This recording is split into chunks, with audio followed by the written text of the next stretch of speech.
Hello everyone, welcome to my channel.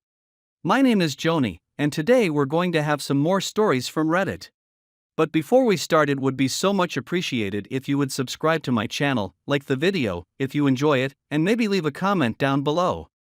These simple clicks would mean a lot to the future of this channel and really reward the effort that I put in every day.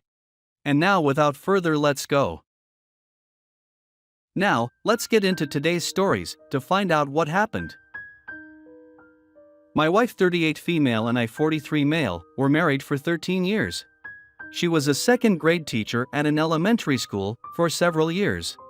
There were a few parent-teacher conferences and school faculty parties that we attended together. I got to meet her colleagues and even the principal and his wife. In 2015, my wife and I had a daughter of our own. From my perspective, life was perfect.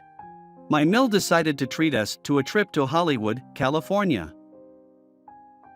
Since my wife had a passion for the film industry and movies, we each brought 2 friends along.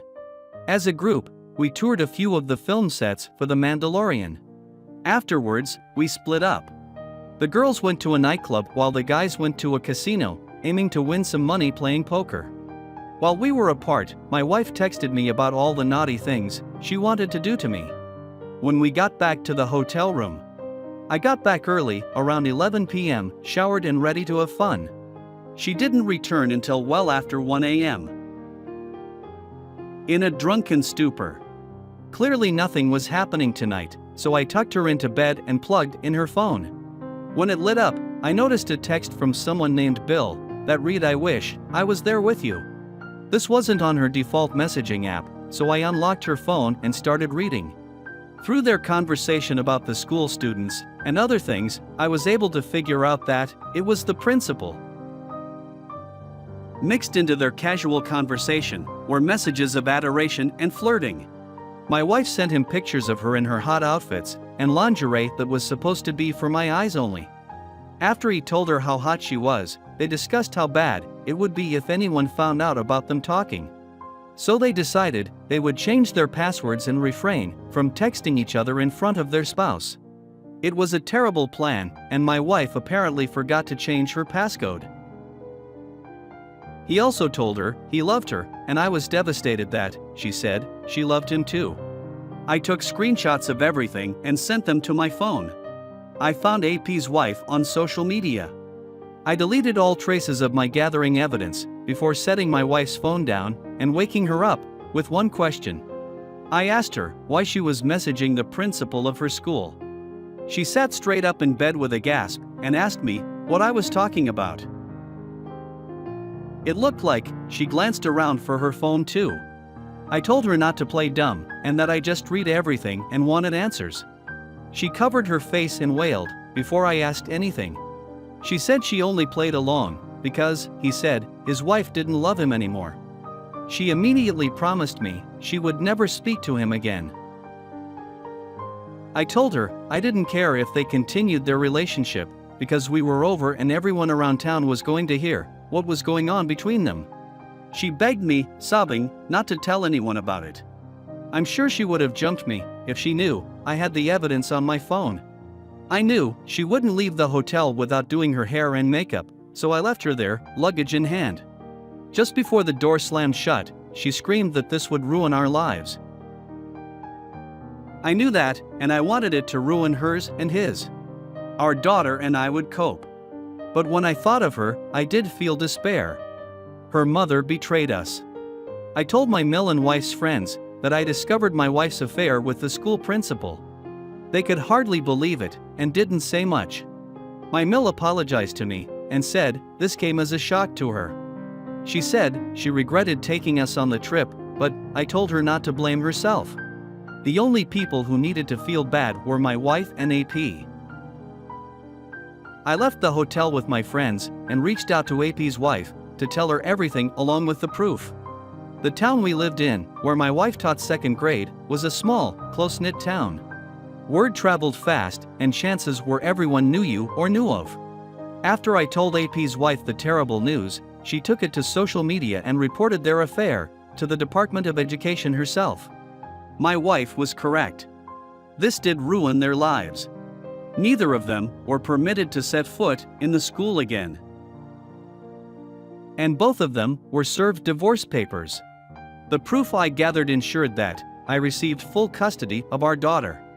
And we got to keep the house.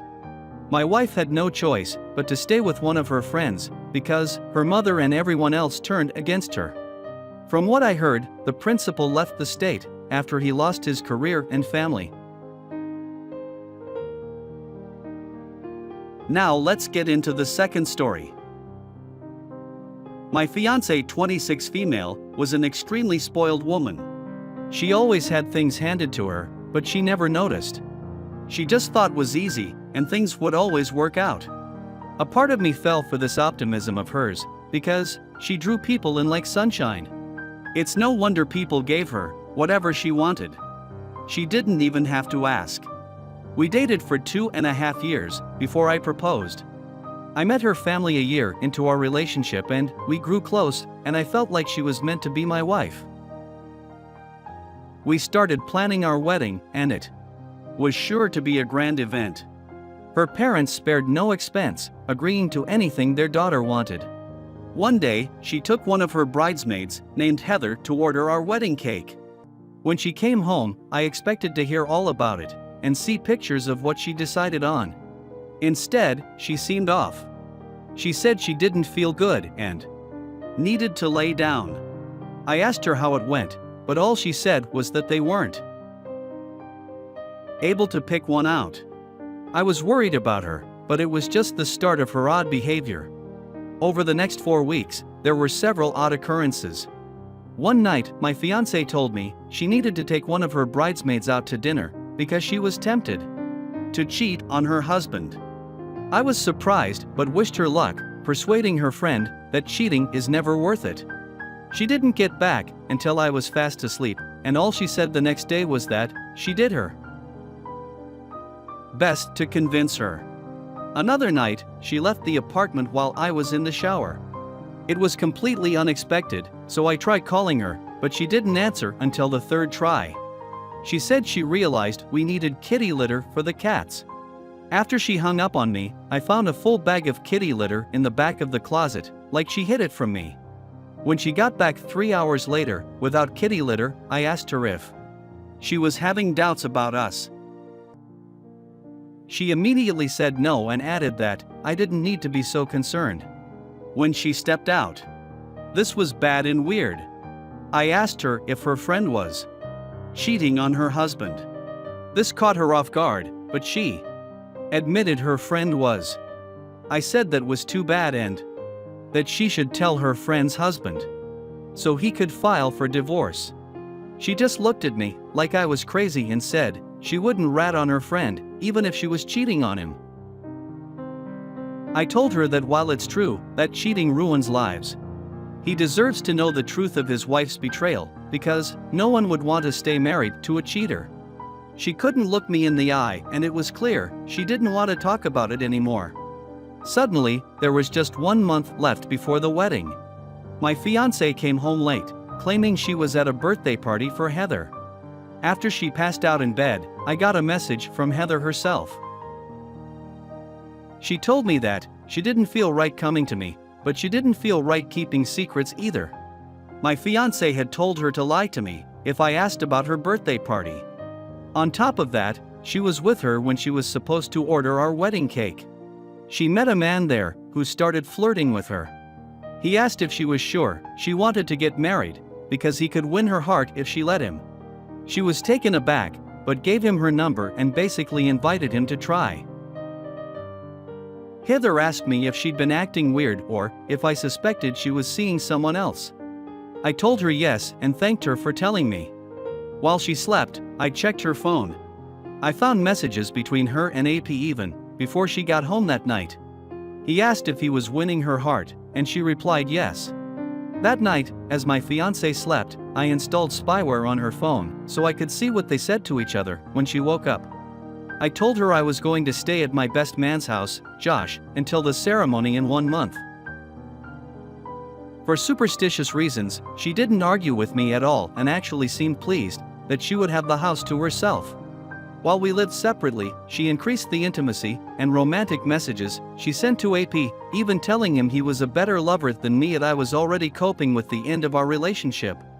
I knew I wasn't marrying this woman, and she was surely going to call off the wedding at any minute.